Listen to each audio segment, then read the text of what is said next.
We've owned the Thule Chariot Cross 2 for about 3.5 years now, so we've had lots of opportunity to test out its functionality. In this video, I'm going to talk about the pros and cons of the trailer. I'll say from the outset that I like this trailer a lot, which is good because it costs a lot of money, but I do think that there are some niggles and annoyances about it. So the first annoyance for me is the setup. I find the sides of the trailer to be really stiff. It is really hard work for me to get the trailer from the compact fold ready to go.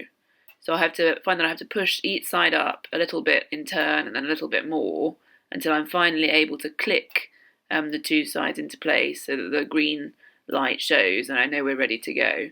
I'm not making it up here. This is genuinely how long it takes me to get our trailer set up. Now, it may be that we have a particularly stiff copy. I would say this is one of my main frustrations with the trailer, just because it's frustrating every single time I use it. I've set up the Chariot here with one standard child seat and one infant seat so that you can see both. You can put two infant seats side by side if you need to. I really like the harnesses on the Thule Chariot Cross. You can see here they're really simple and easy to use, and I particularly like the fact that the two halves are completely separate, which is really helpful when you're buckling in a wiggly child in full snowsuit winter gear. The infant sling is suspended in the Chariot by 4 metal hooks. So there's 2 at the bottom down there, and there's 2 up at the top in there, and it's reasonably quick. It can be a little bit fiddly, but it's reasonably quick to attach and detach. And the effect is that the baby is kind of suspended from those 4 hooks in the trailer, which really helps cushion them from bumps and jolts on the road. So that works really well. Now I'm going to show you how to use the rain cover. I've got the Cross set up in bike mode here, because it's actually slightly harder to use the rain cover in bike mode where the handlebar is set forward as part of the roll cage. We live in the UK in a fairly wet climate, so we tend to keep our rain cover attached to the trailer most of the year by the 4 topmost clips. So I'll show you. So here it's attached there, and at the back just under here, and the same on the other side, and then we've rolled the rain cover on underneath itself to store it there without it flapping wildly. And then if the weather is wet and we actually want to make use of it, notice that the mesh screen is already down to protect from road debris and that kind of thing. So when we want to make use of it, all we need to do is flip it out from underneath there, slide it down underneath that handlebar, and then it attaches in 2 places down at the front here. So I actually need the strength of 2 hands to get these front clips of the rain cover attached, because it's just so tight. The plus side is that once it's on, the tightness means that it's very waterproof. Children stay really dry in this trailer, even in very wet conditions, which is fantastic. But if they're squabbling or you need to give them a drink or a snack, it is hassle to get the cover off and on again in a hurry. I also wanted to show you the sunscreen, which I really appreciate, especially for bike touring. My children in the trailer all day and exposed to the sun. It can be a bit fiddly to get it to hook on properly. And the real problem that we have experienced with it is that, especially if you have a toddler or an older child in there, you can see it's being a bit fiddly. You need to get that side in first. If you have an older child in there, once this cover is on, they can't see out at all, and they can get quite annoyed by that and start mucking around. So we tend to use it like this. I slide those clips up, these are pretty tight, and fold that down over the top. You then get quite a bit of sun protection, but older children can see out underneath it, so that's our compromise position. Right, next up I'm going to show you the individual recline feature, which is one of my favourite things about this trailer and is a game changer for all-day rides or bike touring. Because what happens is that children fall asleep, obviously with emotion, and then their heads loll around. And if you've got 2 children in there, often one will fall asleep on the other one and annoy them and start fighting. Or if you have a single child, then they flop sideways. It looks really uncomfortable. And they head up with their neck sort of at odd angles. And the recline feature just tackles all of that. So if I see that the child's fallen asleep, all I need to do is stop briefly So you come around to the back of the trailer and look underneath, there's this blue button, and you squeeze the blue button. It does require, for me anyway, a certain amount of hand strength to pull it out. And there you go. Just come around and show you what that looks like here. I don't know if you can see, but that seat has gone back quite a way, and it's just a much more comfortable angle, I find, for children to sleep. You can, there is a sort of halfway recline option just there if you prefer, and then click it back in. One thing to note is if you have the boot stowed, so stow the boot like that, so the boot's now up, then you can't use the recline feature. And in my experience, it's actually really not very comfortable to walk or jog with the pushchair, with the trailer, without having the boot stowed. So I would say the recline feature is really primarily useful for if you're biking. In terms of road safety, you can see that there are these two large reflectors down here, and a bit of reflective piping, and it is bright orange, but for our use case on British roads, that doesn't really feel enough, so we added these high-vis. They're sort of those ankle straps for your trousers. We put one of those on each side, and if we know we're going to be on a busy road or on an all-week tour or something, we normally sort of string a high-vis vest or something across the back of it as well, which obviously adds wind drag, but just the safety factor feels important to us. So the boot, which is here, I'm just going to flick open. It has a nice tight fit cover. And open it like that, so we can see we've currently just got the sunshade stored in the bottom of it. It's a really good, decent size, and you can fit quite a lot in there. The frustrating thing is that it says it's only certified for 4 kilos of weight, which is nothing basically. So not much use for having with your supermarket shopping or for touring. So what we just try and do is we try and store something fairly lightweight in here, but bulky, like nappies if we're touring, or again with a supermarket use case. And for my change bag, just for out and about on a day tour or something, I tend to string that sort of around the handlebar there, dangling down into the boot here, but the weight of it isn't resting in the boot. I'm now going to demonstrate what it's like switching between different modes of use of the cross. And I've picked a scenario that I always find rather frustrating, which is I've biked somewhere and now, say perhaps to the supermarket or into town, and now I want to switch to walk mode to use the trailer. So first thing to say is in my experience it's impossible to sort out changing the wheel while the hitch arm is still attached to a bicycle, because there is just not enough space underneath the Versa wing to get the wheel under and slot it in. So you have to detach like this, and bearing in mind at this point my trailer would be full of children. So we're down on the ground, we've got a trailer full of children. So now I need to get the wheels in and the bike arm out. So that's what I'm going to attempt to do next. So the first thing to say is that I find I really have to keep the hitch arm in the trailer while I'm putting in the walk wheels, because I need to balance the weight of the trailer and the 30 plus kilos of children on it, so that I've got enough space under here to fit the wheel in. So I have to leave this in. It's just too much for me to hold one-handed, and I actually can't manage to do this one-handed anyway.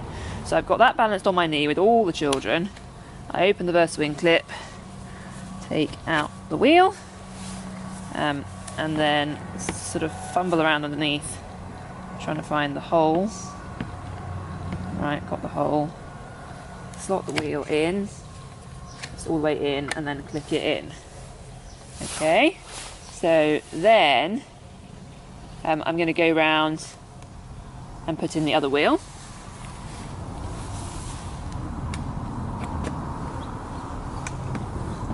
Quite a bit easier at this point. I've got to bear the weight.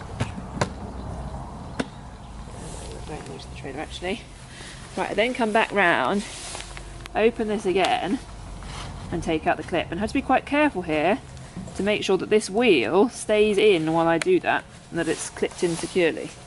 So we've then got the bike arm, and then there's this very nice little location here for storing it.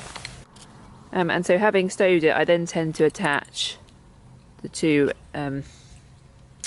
different clips to each other sort of like that, so that they don't drag on the ground. So now I'm going to show you how to switch it from walk mode into bike mode, so the other way around. And this is actually just, unless you're able to store the trailer upright and set up for biking, this is what you have to do every time you want to set off. So I'm going to take my lift arm here and slot it in at the front here.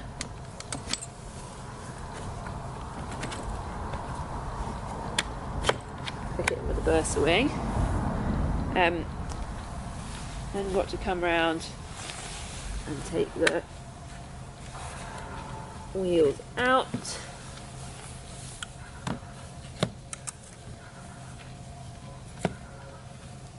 One.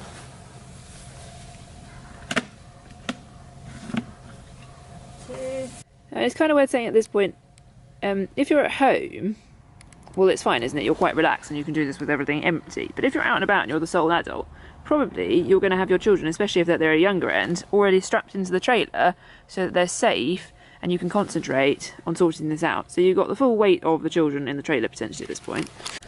So this then needs to go through here and attach back round on itself like this. So then I'm going to bring my bike trailer for the children over to my bicycle. At this point your life is made easier if your bicycle has a stand, because it's one less thing to hold up. Although obviously once you insert your hitch together like that, you do then need to be sort of supporting the bicycle, because the weight of the children on the whole thing is liable to make the whole thing tip over. So now you've got your hitch arm in, and you've got one hand holding up the bicycle. First thing to say is all of the stuff is attached on this side of the lift arm, which is just baffling to me, because it's right over the other side from where you need it to be. So you bring this up from right over at the back of the lift arm, slot it through these holes here. It does tend to get a little bit rusty, so I've now got the pin through, and then I need to attach this underneath. And the rubber, I mean, I understand that they don't want it to flick off, that would obviously be very bad, but the rubber is seriously tight for my hand strength. My husband finds this easier than I do. There, got that on. I've now got this safety latch thing here, which I need to attach. And I can't get it round the main spoke of the bicycle over here, because it's positioned on this side. There's just not enough slack in it, and that's a problem across several types of bicycle that we use this with. So I then end up attaching it onto our rear rack stay, which is obviously not nearly as solid. So anyway, I attach it onto the rear rack stay up here, and then, I mean, so what you see is it comes down, and where is it supposed to attach to? The thing that it's supposed to attach to is right round underneath here on the other side of it. So it all ends up very twisted, but you get that on like that. Right, there we go. If we step back, right, we've got our bicycle attached, and we're now all ready to go on our bike ride. One thing I do really like about the Thule trailers, and this one's quite hard to explain, but is that the hitch design means that the trailer is centered on the back of the bicycle. So basically your rear wheel bisects the middle of the trailer. So if you go trying to get through a narrow gap or between some bollards or something, and you just go straight, the trailer, straight down the middle, the trailer, if there's space, the trailer will follow you. You're not going to get stuck. Now that is in contrast to a Burley design, which I'm going to try and show you now. Sorry, I couldn't really face going and setting up a whole Burley trailer as a second example, but you can see here that the Burley lift arm is a different shape, and it means that the trailer is kind of offset to the back of the bicycle, which does mean it kind of hugs the curb a bit more, which could be a good thing for keeping safe. But it probably is something you get used to, but I just find if I'm using the Burley in a narrow gap, I tend to bump off things, because I'm trying to gauge how far to the side I should be so that the trailer will fit through the narrow gap. Another interesting thing to note about the two different hitch arms, so I'm just trying to zoom in on the Burley hitch, there is that it's sort of cylindrical, whereas the Thule is a full ball joint. I don't know if you can see that in there. I don't know how much difference that makes in practice, but it just means it can, you know, when you're hitching and unhitching it more easily can flex up and down a bit. Another point I wanted to make is that there aren't very many good places on the cross for attaching a bike lock. So if you're touring and you are leaving it locked up while you're eating lunch or at a campsite or overnight or something, or if you're just going about your daily life, for example, you've taken your children to the swimming pool and there isn't space to take the trailer inside the changing rooms, then you're going to want to lock it up. And what are you going to do? So there is nowhere here at the front where you can lock it, and where we tend to lock it is around this side arm here. So we tend to run a long cable lock through that gap there, and then hook it back on itself and attach it to the main bicycle lock. So overall, I really like the Thule Cross trailer. I think it's really well built, robust, sturdy. It will last a long time. We use it all the time. We've got great value out of it, and I would buy it again. But I hope this video has just helped you to see a bit more what it's like to use it practically on a day-to-day basis. There are some niggles and frustrations with it, particularly set up and set down. If you have any questions, please do leave a comment, or if you own the trailer and you have some top tips for how I could handle some of these things better, then I'd love to hear from you too.